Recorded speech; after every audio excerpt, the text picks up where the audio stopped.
Sir, ಇವತ್ತು ವೈಕುಂಠ ಏಕಾದಶಿ ನಾವು ಪ್ರತಿ ವರ್ಷದಂತೆ ಈ ವರ್ಷವೂ ನಾವು ಜಾರಿಗೊಳ್ತಾ ಇದ್ದೀವಿ.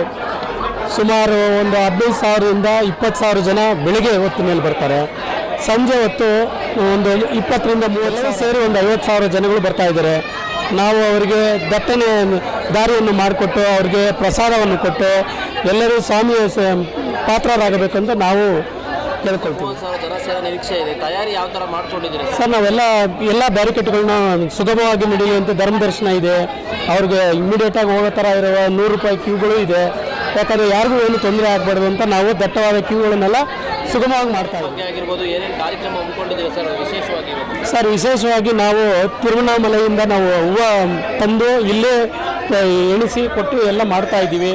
ಹಾಗೂ ನಾಳೆ ಬಂದು ದ್ವಾದಶಿ ಎಂದು ಅನ್ನದಾನ ಏರ್ಪಡಿಸಲಾಗಿದೆ. 10,000ರಿಂದ 20,000 ಜನಕ್ಕೆ ನಾವು ಅನ್ನ ಪಡಿಸಿದ್ದೀವಿ. ಹಾಗೂ ಸಂಜೆ CS ಕುಮಾರ್ ಅವರ ಅಂತಾರಾಷ್ಟ್ರೀಯ ಪೂಜಾ ಕುಣಿತ, ಡೊಳ್ಳು ಕುಣಿತ ಅವರಿಂದ ನಾವು ಕಾರ್ಯಕ್ರಮ ಹಮ್ಮಿಕೊಂಡಿದ್ದೀವಿ. ಸರ್, ಎಲ್ಲ ಸುರಕ್ಷತೆ ಮಾಡ್ತಾ ಇದ್ದೀವಿ. ಯಾವುದೇ ಕಲರ್ ಆಗಲಿ ಯಾವುದೇ ಇದಾಗಲಿ ನಾವು ಆಗ್ತಾ ಇಲ್ಲ. ಎಲ್ಲ ನ್ಯಾಚುರಲ್ ಫುಡ್ ಮಾಡ್ತೀವಿ. ಬಾಳೆ ಎಲೆ ಊಟ ಆಗ್ತಾ ಇದ್ದೀವಿ. ಹಳೆ ಶೈಲಿಯ ನಾವು ಊಟವನ್ನು ಆಗ್ತಾ ಇದ್ದೀವಿ. Thank you. ಇವರು ಅಧ್ಯಕ್ಷ. ಎಲ್ಲರಿಗೂ ವೈಕುಂಠ ಏಕಾದಶಿ ಶುಭಾಶಯಗಳು. ಪ್ರತಿ ವರ್ಷದಂತೆ ನಿನ್ನೆ ಸಂಜೆ ಅಭಿಷೇಕ ನಡೀತು. ತದನಂತರ ಬೆಳಗಿನ ಜಾವ ಆರತಿ ವಿಶೇಷವಾದ ಅಲಂಕಾರ ಮುಖಾಂತರ ನಡೀತು. ರಾತ್ರಿ 10-11 ಗಂಟೆ ತನಕ ನಡೀತೆ. ನಾಳೆ ಅನ್ನದಾನ ಪ್ರಸಾದ ಶಯನೋತ್ಸವ ಕಾರ್ಯಕ್ರಮ ಇರ್ತದೆ ಹಾಗೂ ಮೆರವಣಿಗೆ ಇರ್ತದೆ.